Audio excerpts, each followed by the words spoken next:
Alors Pierre Bertrand, en quelques mots, donc je suis compositeur, musicien et chef d'orchestre. Et donc j'ai monté il y a à peu près 15 ans une formation qui s'appelle la Caja Negra.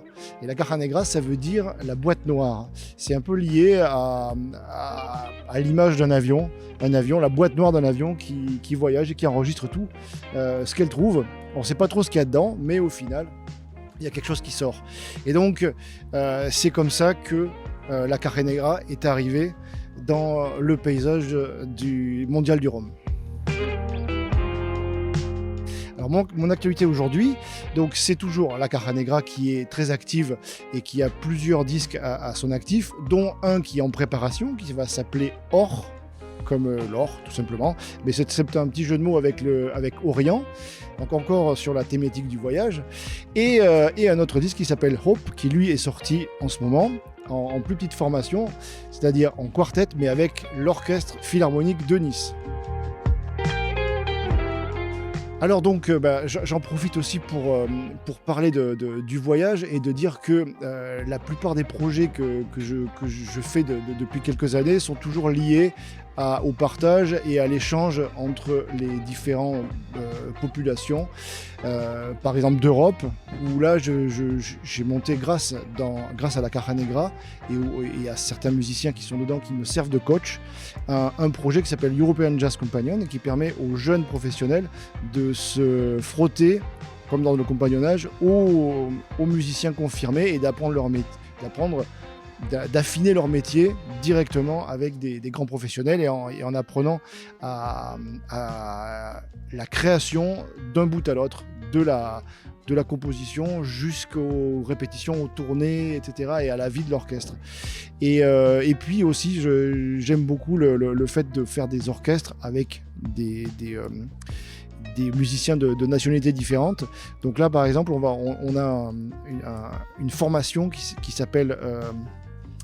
c'est un sextet franco-québécois avec 3 Québécois, Alain Caron, Paul Brochu et Ron Dilauro, et 3 Français, Alfio Riglio, Denis Leloup et moi, qui sommes aussi des membres de la Caja Negra, pour faire justement cette rencontre. Et puis on va multiplier ça, on a été invité avec d'autres big bands européens à faire des rencontres, comme par exemple le Copenhagen Jazz Orchestra. Voilà, et ce genre de travail va être prolongé sur les prochaines années.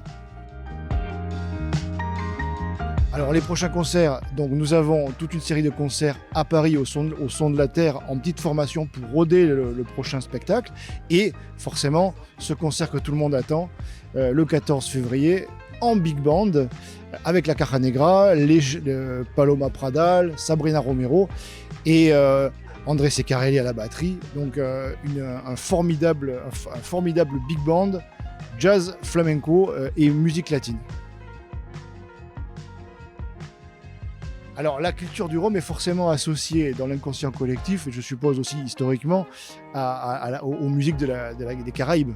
Forcément, on retrouve le monde du rhum de partout autour de la Caraïbe, et effectivement c'est lié à une musique et à une culture générale qui est tout simplement cette culture rythmique qui forcément vient de l'Afrique, mais qui ne vient pas que de l'Afrique, qui vient aussi de la Méditerranée, qui vient aussi de longs ancêtres, on va dire.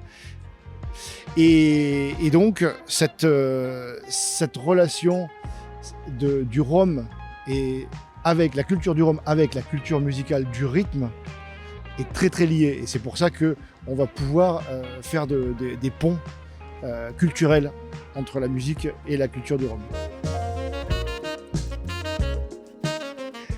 Alors, directeur musical, donc merci beaucoup d'un événement, c'est un premier événement, c'est une histoire évidemment de rencontre, c'est une histoire d'affinité, et puis aussi parce que finalement peut-être que la Caja Negra, qui est un groupe qui est à la base de voyage, puisque c'est à la fois le voyage musical, mais c'est aussi un groupe qui a beaucoup tourné en Amérique du Sud, au Mexique, également en Europe, et qui a dans ses gènes un peu comme le rhum qu'on retrouve partout. Le monde du rhum est planétaire et se retrouve sur les 5 continents. Et donc je suppose que cette logique a fait que ce soit la Caja Negra et qu'on m'ait confié cette mission. Alors des surprises, on va ménager des surprises, ça c'est sûr. Mais comme les surprises, il faut surtout pas dire ce que c'est, on va pas le dire, mais on peut dire quand même qu'il y aura des invités de marque, notamment Sabrina Romero à la danse et Paloma Pradal, formidable chanteuse, au chant, et peut-être aussi qu'on leur fera faire des choses qu'elles font pas d'habitude. Et puis après, il y aura des surprises, des invités instrumentaux que vous allez découvrir, des grands solistes français. Ah, une anecdote, alors je vais vous raconter une anecdote magnifique avec le rhum. C'est que pour moi, le rhum est bizarrement et souvent associé au chocolat. C'est peut-être parce que géographiquement, on en trouve au même endroit. Et je me trouvais à Caracas. Et j'ai ramené du rhum, parce que le rhum là-bas est exceptionnel. Et j'ai ramené 3 kilos de chocolat avec moi. J'ai ramené 3 kilos de chocolat avec moi. Et donc, j'ai passé la première douane avec 3 kilos de chocolat. Ils m'ont regardé bizarrement et mon rhum.